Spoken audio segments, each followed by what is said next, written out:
नमस्कार दोस्तों, आप सबका स्वागत है। बिहार बोर्ड मैट्रिक फाइनल परीक्षा 2025 के लिए आज हम गणित का इंपॉर्टेंट ऑब्जेक्टिव प्रश्न बताने जा रहे हैं। यह सभी प्रश्न बिहार बोर्ड मैट्रिक फाइनल परीक्षा में बार बार पूछे गए गणित में ऑब्जेक्टिव। तो आइए प्रश्न देखते हैं। प्रश्न है 2,3,4,5,6 के माध्यिका होंगे। तो आपके सामने ऑप्शन दिया गया है। यह प्रश्न बिहार बोर्ड मैट्रिक फाइनल परीक्षा ऑब्जेक्टिव में बार बार पूछे गए हैं और आगे भी पूछे जाएंगे। आपका डिजिट चेंज यानी अंक चेंज होगा और नियम यही आएगा। तो नियम है इसमें कि अवरोही क्रम या आरोही क्रम में यानी छोटे से बड़े की ओर सजा देंगे। तो सबसे छोटा इसमें कौन सा है? 2 है। उसके बाद फिर है 2 के बाद क्या आएगा? 3, तो 3 लिख लेंगे। उसके बाद फिर 4 है, फिर 5 है, फिर 6 है। तो अब क्या करना है? दोनों साइड से एक एक कर को झांप देंगे यानी कि काट देंगे। यानी कि इधर से 2 गो है तो इधर से 2 गो, जो बीच में बचा वही माध्यिका हो गया। अगर 2 गो बच जाता, 2 अंक अगर बच जाता बीच में कोई भी, तो उन दोनों को जोड़ के 2 से भाग देंगे। लेकिन जब एक ही अंक बचे तो वह क्या हो जाएगा? आंसर हो जाएगा माध्यिका। यानी एक अंक इधर से, एक अंक इधर से, एक अंक इधर से, एक अंक इधर से, तो बीच में क्या बच रहा है आपका? 4। तो यही आपका माध्यिका हो गया। ऑप्शन नंबर सी सही है। तो आइए अब अगला प्रश्न देखते हैं। अगला वृत्त की सबसे बड़ी जीवा होती है। तो वृत्त आप सभी जानते हैं कि इस तरह से वृत्त होता है। तो वृत्त का जो सबसे बड़ी जीवा होता है व्यास, यानी ये आपका क्या है? व्यास है। और यहाँ जो केंद्र किस तरफ होता है? R1 और इधर होता है R2, यानी 2 R होता है। जैसे ये वृत्त है तो इस केंद्र पर से इधर R होता है। लेकिन आपको पूछा है कि जीवा, सबसे बड़ी जीवा, तो व्यास ही होता है सबसे बड़ी जीवा। आपका ऑप्शन नंबर जो है कि बी हो जाएगा। तो आइए अब अगला प्रश्न देखते हैं। अगला प्रश्न कह रहा है 3 नंबर प्रश्न देख रहे हैं। प्रथम 5 विषम संख्याओं का माध्य। तो आपके सामने ऑप्शन दिया गया है। तो इस तरह का प्रश्न आपको पूछेगा कि प्रथम 5 सम संख्याओं का माध्य, प्रथम 5 पूर्ण संख्याओं का माध्य या अभाज्य संख्या भी पूछ दिया जाएगा। तो लेकिन यहाँ पर आपको पूछा गया है कि प्रथम 5 विषम संख्या। तो विषम संख्या शुरू कहां से होता है? विषम संख्या शुरू होता है 1, 3, 5, 7, 9, इस तरह से विषम संख्या होता है। और अगर सम संख्या पूछता तो 2, 4, 6, 8 इस तरह जाते हैं। अगर पूर्ण संख्या पूछता तो पूर्ण संख्या शुरू होता है 0 से, तो 0 उसमें लेना पड़ता। लेकिन हम अभी आपको बता रहे हैं प्रथम 5 विषम संख्याओं का माध्य। तो प्रथम 5 विषम संख्या लेना है। माध्य क्या होता है? कुल संख्याओं का योग बटे कुल संख्या।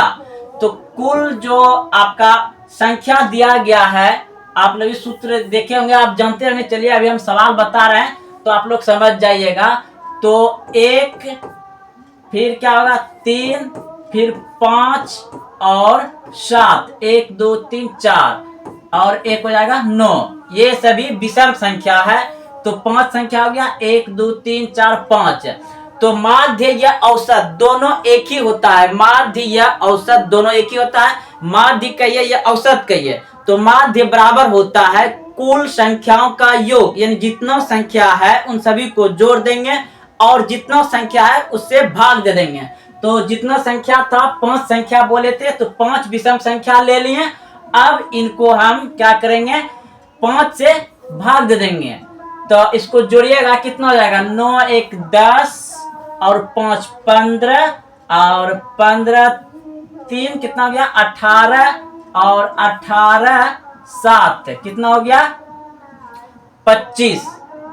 यानी 25 बटे हो जाएगा आपका 5। तो 5 है 25, यानी 5 बार में कट जाएगा। ऑप्शन नंबर सी सही है। तो आप अगला प्रश्न देखते हैं। अगला प्रश्न कह रहा है कि वृत्त के परिधि एवं व्यास का अनुपात होता है। तो वृत्त का परिधि और व्यास का अनुपात पूछा है। तो वृत्त का परिधि होता है 2πr, अनुपात बोला है तो अनुपात दे देंगे। और व्यास होता है 2r, व्यास होता है 2r। तो देखिए यहाँ पर आपका ये 2 और ये 2 कट जाएगा और आर भी कट जाएगा, आर भी कट जाएगा, तो आपका क्या बचा, पाई अनुपात, इधर नहीं कुछ तो 1, तो पाई अनुपात 1 कहाँ है आपका, ऑप्शन नंबर ए सही है, ऑप्शन नंबर ए हो जाएगा।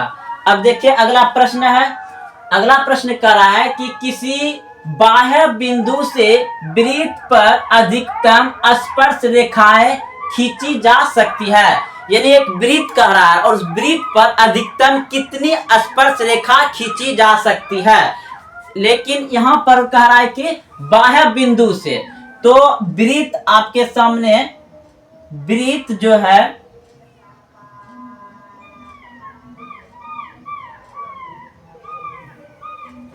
वृत्त का सीन है,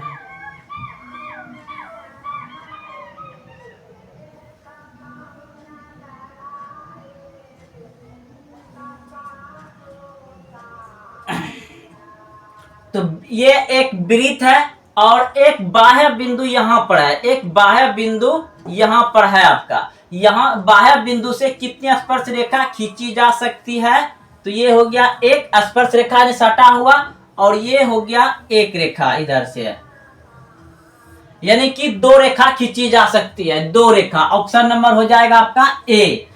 याद रखिए, कहेगा प्रश्न किसी बाह्य बिंदु से वृत्त पर अधिकतम स्पर्श रेखाएं कितनी खींची जा सकती है, तो 2। और अगर ये बाह्य बिंदु नहीं रहेगा तब होगा अनंत, यानी कि तब क्या होगा, एक वृत्त है तो वृत्त पर अनंत रेखा, जैसे एक वृत्त है तो वृत्त पर हम स्पर्श रेखा अनंत खींच सकते हैं, अनंत बहुत ज्यादा। लेकिन अगर यही बाह्य बिंदु यानी बाहर में एक बिंदु से खींचना है तो 2 ही रेखा खींचा जाएगा। अब देखिए अगला प्रश्न, अगला प्रश्न करा है कि प्रथम 5 सम प्राकृतिक संख्याओं का माध्य होगा। सेम सवाल आ गया जैसे हम बताए थे विषम संख्या पर, यहां आ गया सम संख्या।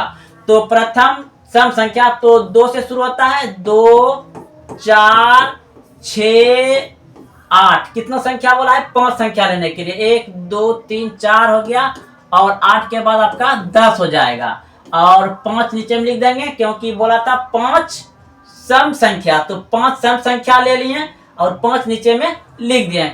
माध्य बराबर कुल आंकड़ों का योग बटे कुल संख्या। अब इन सबको जोड़ दीजिए, 6 4 10 और 10 20 और 10 30, 30 बटे 5 6 5 30, यानी 6 आ जाएगा। ऑप्शन नंबर आपका डी सही है, 6 इसका आंसर आएगा।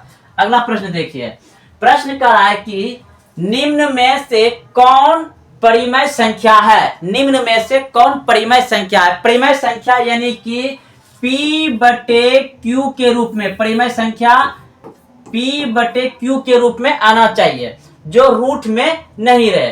तो ये देख रहे हैं कि रूट के अंदर ही रह जाएगा, बाहर नहीं होगा।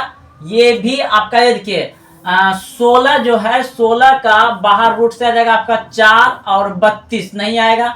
81 बटे 91 ये भी नहीं आएगा। ये 4 नंबर, ऑप्शन नंबर डी सही है क्योंकि 7 और 8 आ जाएगा। ऑप्शन नंबर डी सही हो जाएगा। अगला प्रश्न देखिए, अगला प्रश्न है निम्नलिखित में कौन अपरिमेय संख्या है। निम्नलिखित में से कौन अपरिमेय संख्या पूछा है, तो ये आपका परिमेय संख्या हो जाएगा क्योंकि ऊपर 7 नीचे 9 आ जाएगा, ये परिमेय संख्या हो जाएगा।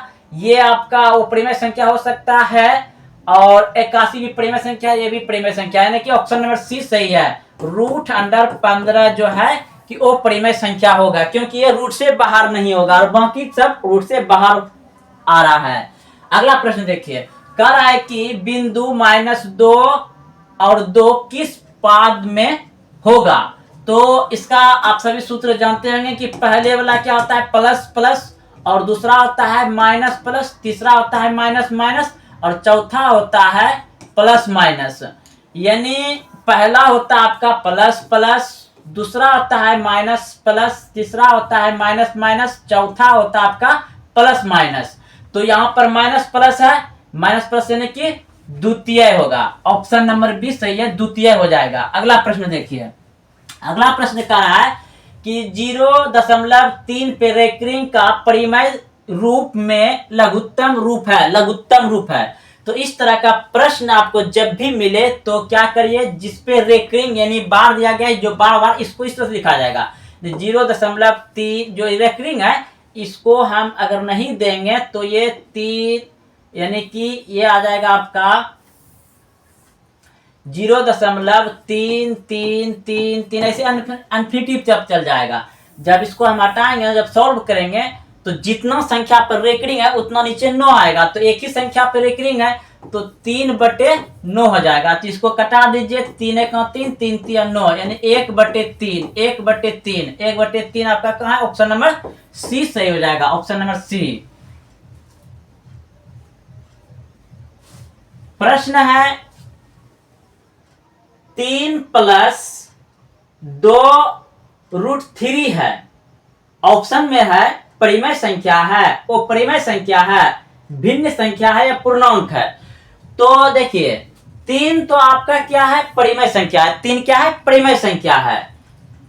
और इधर आपका 2√3 यानी आपका 2 भी परिमेय संख्या है। याद रखिए जब भी किसी परिमेय संख्या के साथ वो परिमेय संख्या जुटे, घटे, गुना हो, भाग हो तो वह क्या हो जाएगा? वो परिमेय संख्या ही होगा। तो ये जो है कि आपका वो परिमेय संख्या होगा, ऑप्शन नंबर बी सही हो जाएगा, ऑप्शन नंबर बी सही है। अगला प्रश्न देखिए